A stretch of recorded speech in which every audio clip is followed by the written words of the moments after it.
Hi everyone, so today I'm going to be talking to you about the psychology of serial killers and rapists. I know, it sounds really interesting, and I was really fascinated when I was doing my research. And growing up, I was always interested in serial killers and rapists and why they committed the murders that they did, how they committed those murders, where and how they got caught, all of that jazz. So, but I never stopped to think about why they become who they are, what separates them from us, and what makes them do the things that they did, and why don't we do those same things, if that makes any sense. So my research led me to come to a conclusion of three, in my opinion, three main factors that leads to serial killing and rape. So the first factor is an obvious one. It's mental disorders or mental illness. I feel like that's something, if we were to ask somebody, you know, what would be, why do you think serial killers become who they are? I think most people would say because they suffer from some sort of mental illness, which is sort of true, but not all serial killers suffer from a mental illness. And also, I would also like to say that not everyone who suffers from a mental disorder becomes a serial killer. I think we would all be screwed if that were the case. So not everyone who suffers from a mental disorder becomes a serial killer, but it has been found that in most serial killers, they do suffer from some sort of mental disorder. In most cases, psychopathy is what most serial killers deal with. Psychopathy is a disorder where the person lacks emotion, they lack sympathy, they lack the feeling of guilt and shame. And a really cool example of this is that of Ted Bundy. I found this really fascinating when I first read about it a while ago, because I used to look up Ted Bundy on like Wikipedia and read about him, and I've like read about how people used to describe him, and they describe him as good looking, as someone who's charming and who seemed intelligent, and that's what psychopaths do. They have this facade of being a charming person, of being intelligent, of being kind and nice, where underneath all of that they lack any kind of emotion. And I think that is so scary, but at the same time Ted Bundy seemed to pull it off really well. Another interesting fact about Ted Bundy is that he would pretend to be injured. He would pretend to have an injury, like a broken arm or like a fractured foot, and he would like ask for women, because his target was like women in their 20s. He would target them, and he would ask them for like help, you know, oh, can you help me carry this to my car, or can you help me do this, or something like that, and he would lure them into his car. I just thought that was a fun fact. Also a trait of psychopathy, I'm not sure, but that's what Ted Bundy used to do. Another mental disorder would be that, well, it was found common amongst most serial killers, was borderline personality disorder. Now, this kind of disorder is something where the person fears abandonment, or fears being left alone, or has like an impulsive nature, like he behaves impulsively, and he also has like fits of anger, like he's very easily angered. This was also seen common again amongst most serial killers. So now, moving on from mental illness, the second common factor I found was pornography, and I stumbled across this while I was watching a video of Ted Bundy's last interview. I know I'm talking a lot about Ted Bundy. He's one of my favorite serial killers amongst like Jeffrey Dahmer. Just what he did just fascinates me. Anyways, his last interview, he talked about how he spent time in prison, and how he like made friends with all the other criminals, and how he noticed how him including himself and the other people, were all addicted to pornography growing up.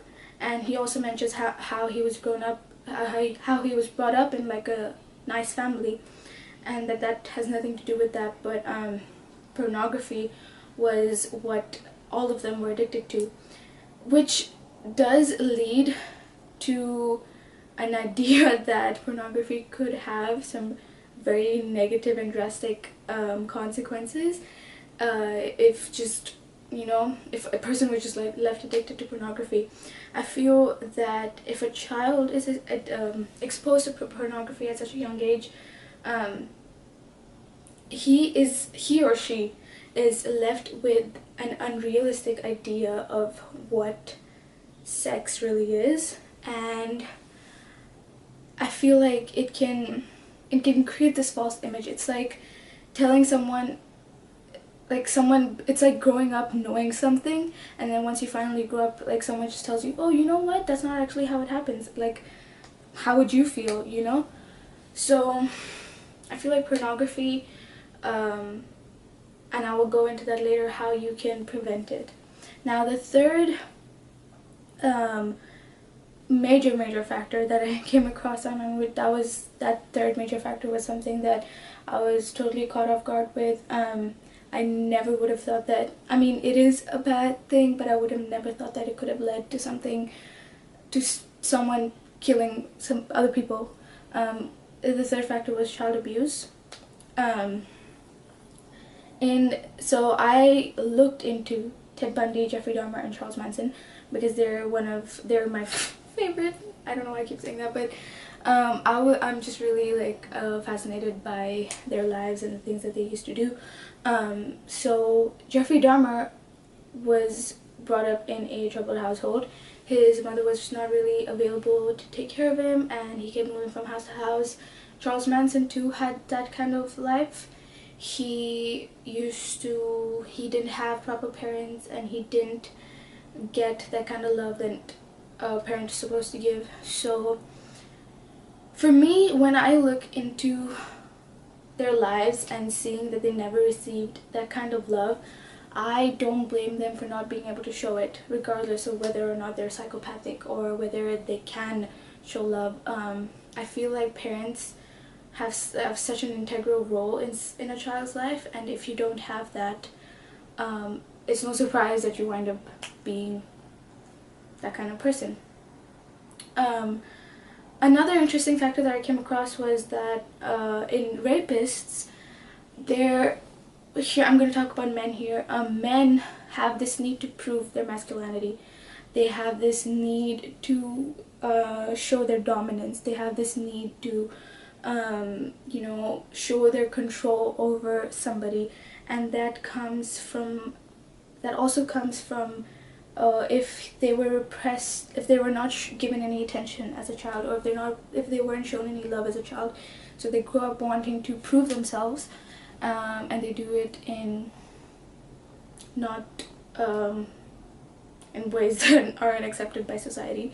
But yeah, so those are one of the reasons. Another very interesting reason that I kind of drew connections with, because I was reading about how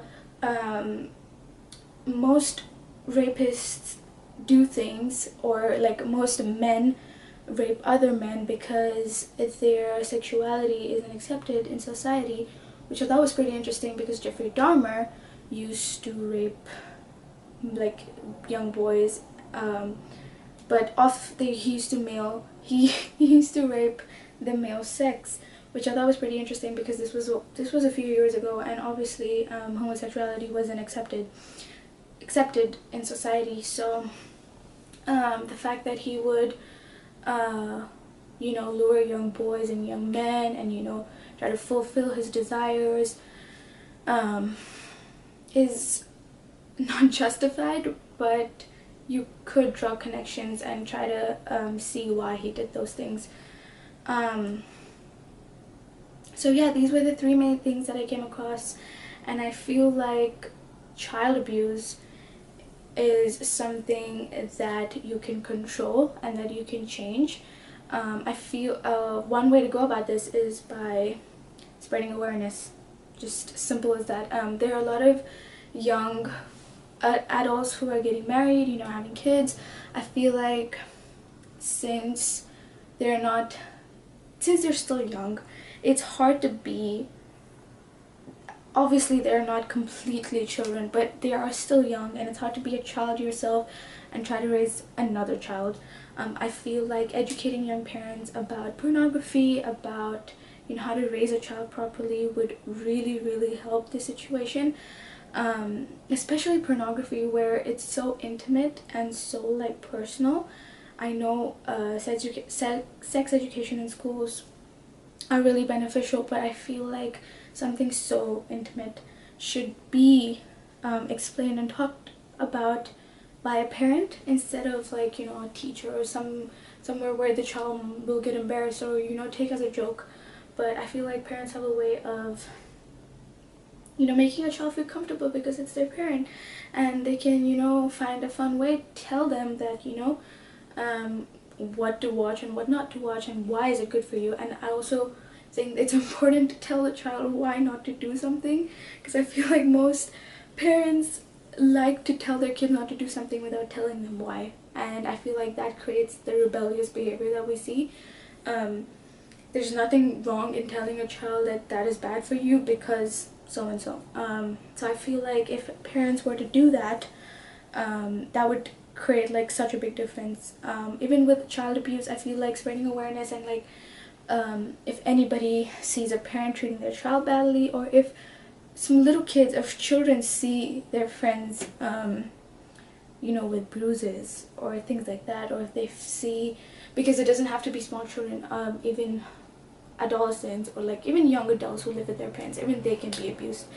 I feel like if they notice any bruises, or how, if the person is like depressed, like ask them why, you know, always be there for other people. I feel like if teenagers are taught to, I know everyone is caught up in their own world, but I feel like if they're taught to just ask somebody how they are, it is not going to take a lot out of your day, and you'll get to know somebody else is going through, and you get to prevent things like this.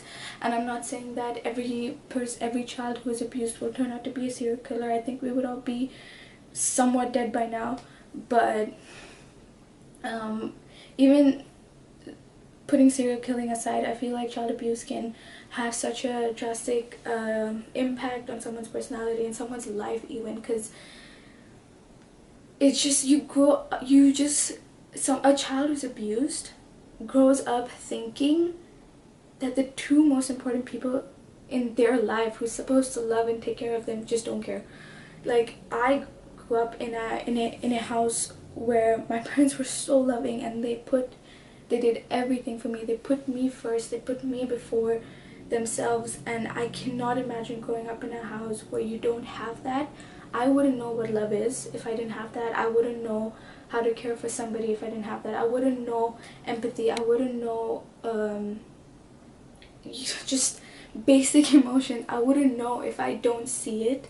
And I feel like, not that their actions are justified, but I can see where they're coming from. Like, you cannot blame someone for doing something knowing their past.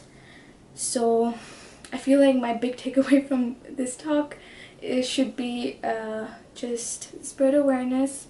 I know it's two whole different things, serial killing and child abuse, but I drew a connection, and I just thought that child abuse, at the same time pornography, both of these things can have such an effect on someone's life. And even if it is serial killing, I feel like if we prevent serial killing, that would be a good thing for all of us. But if we can make someone's life happier or make someone's life easier, I think we could all benefit from that. So thank you for listening, and I hope you had a great time watching me talk about how I enjoyed learning about the psychology of serial killers and rapists. Thank you.